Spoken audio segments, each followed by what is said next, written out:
L'ours qui jouait du piano de David Litchfield.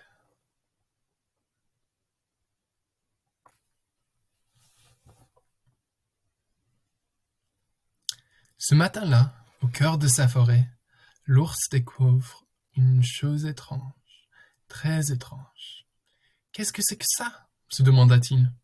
Tout doucement, il s'approche et il pose sa grosse patte dessus. Blanc! Quel bruit terrifiant!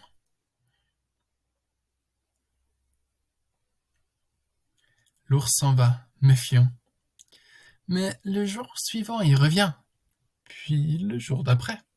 Et semaine après semaine, mois après mois, année après année, l'ours apprivoise cette chose étrange.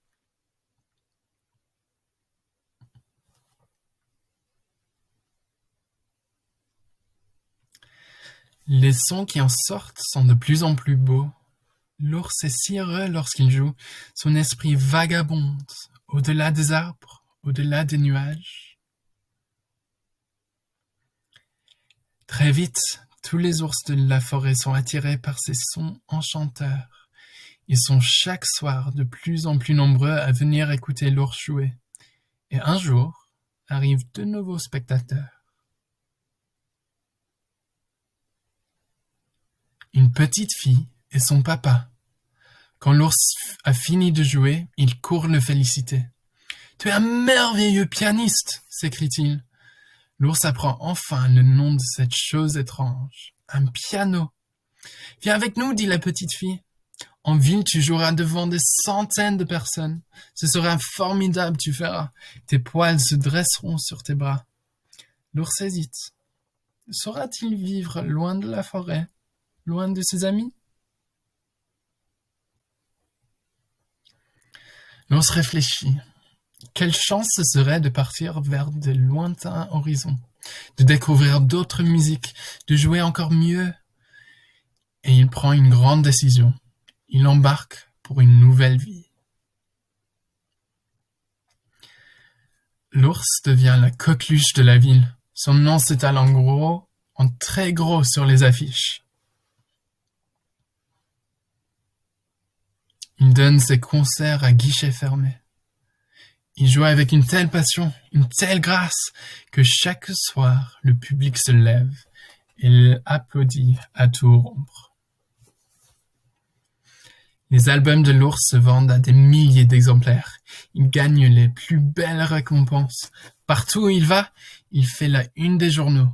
Cette nouvelle vie lui offre tout ce dont il peut rêver. Mais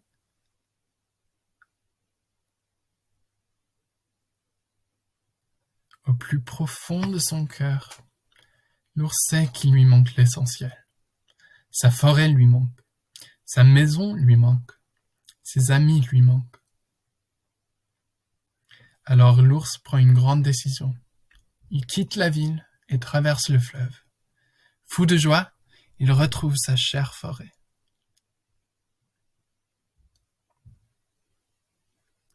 Mais lorsque l'ours arrive au cœur de la forêt, là où il a donné ses premiers concerts, il n'y a plus rien.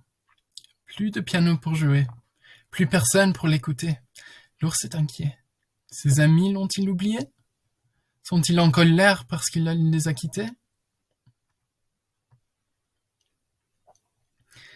C'est alors qu'il aperçoit l'un de ses vieux copains.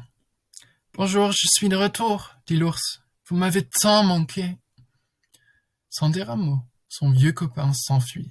« Attends, je suis désolé d'être parti ainsi, » crie l'ours en se lançant à sa poursuite. Un peu plus loin, ses poils se dressent soudain sur ses bras.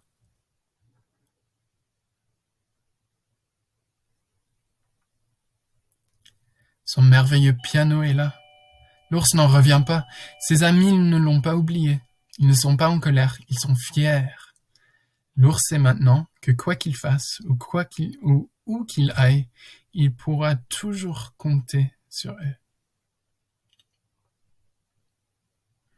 L'ours raconte ses concerts, ses succès, les honneurs qu'on lui a faits, puis il s'assoit derrière son piano et il joue de tout son cœur pour le plus grand des publics, ses amis.